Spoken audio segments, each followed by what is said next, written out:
Now, Kim, one thing about your career that tells me you're a dedicated reporter is that if you'd played your cards differently, if you had managed certain situations in a different way, you could seriously have become Mrs. NawazSharif. It's true.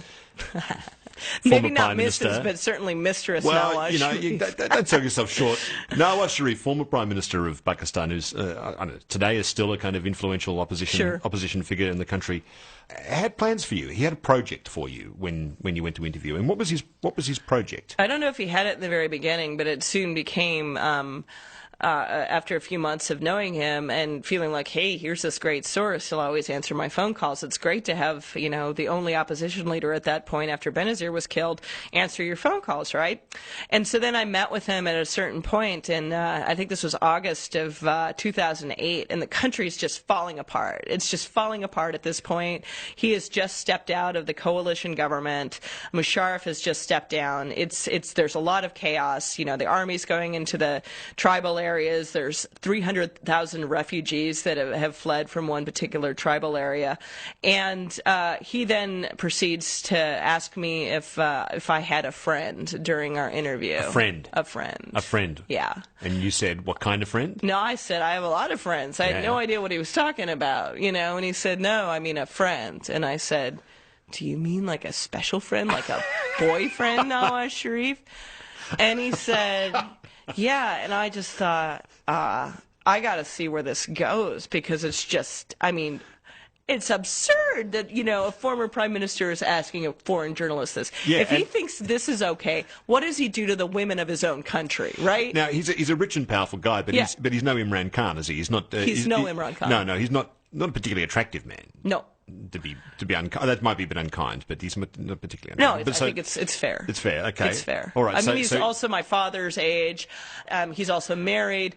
And in the very beginning, I ran this question. We ran through it, and he offered to find me a friend. And, he said, what qualities are you looking for? And I said, tall, funny, and smart. I can't believe you're having this conversation with him. I know. And I was just like, I thought to myself, write down everything. Yeah.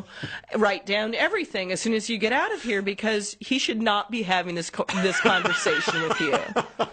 And then, he's asking me, what do I mean by smart? And, he's like, I say, clever, intelligent.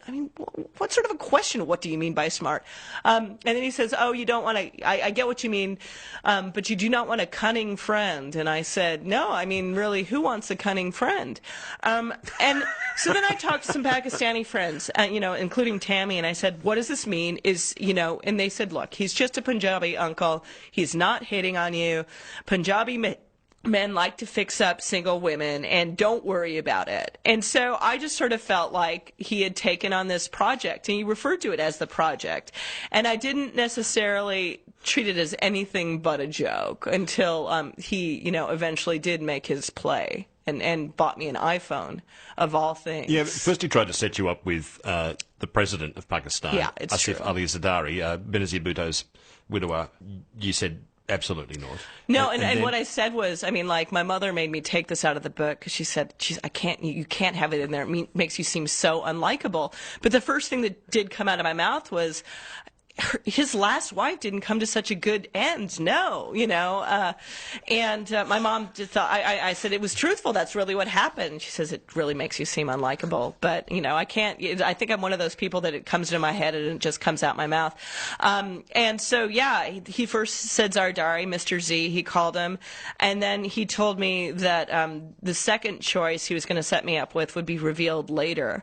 And at this point, I told my bosses, I cannot see Nawaz Sharif anymore. You can't make me see him because it's just getting too creepy. And, of course, then the Mumbai attacks happened, and then I had to go see him again, and they said, go see Nawaz Sharif. Of course, he's the most powerful politician in the state of Punjab, or the province of Punjab, and we knew that one of the only surviving bomber in Mumbai came from Punjab, from a town called Faridkot. And there was all these different Faridkots in Pakistan, and anyone you went to, they told us, no, this is not the Fareed coat you're looking for. I knew NawazSharif would know which one it was. So I went to go see him. I took my translator in with me because I figured that would give me some level of protection. He told us the right Fareed coat. We knew where we needed to go. He, answered my questions about the bombing, but he kept looking at my poor translator, and my poor translator was just sitting there just mortified. Here he is with the former Prime Minister of Pakistan, and who doesn't want him there because he's not performing a function. It's not like he's translating. NawazSharif speaks perfectly fine English. He's just essentially serving as my bodyguard. So then Nawaz asked the translator to leave. The translator really has no choice but to, and NawazSharif informs me that he has bought me an iPhone so we can talk privately. And I tell him I cannot take it, and we go back and forth on this for a while, and then he finally reveals himself. He says, he gives me a line that I honestly do think should become a line used in bars across the world, which is, I know I'm not as tall as you want, I'm not as fit as you want, I'm fat and I'm old, but I'd still like to be your friend. And yet, despite that killer line, you gave him the knockback. I said, absolutely not. Absolutely not. Absolutely not.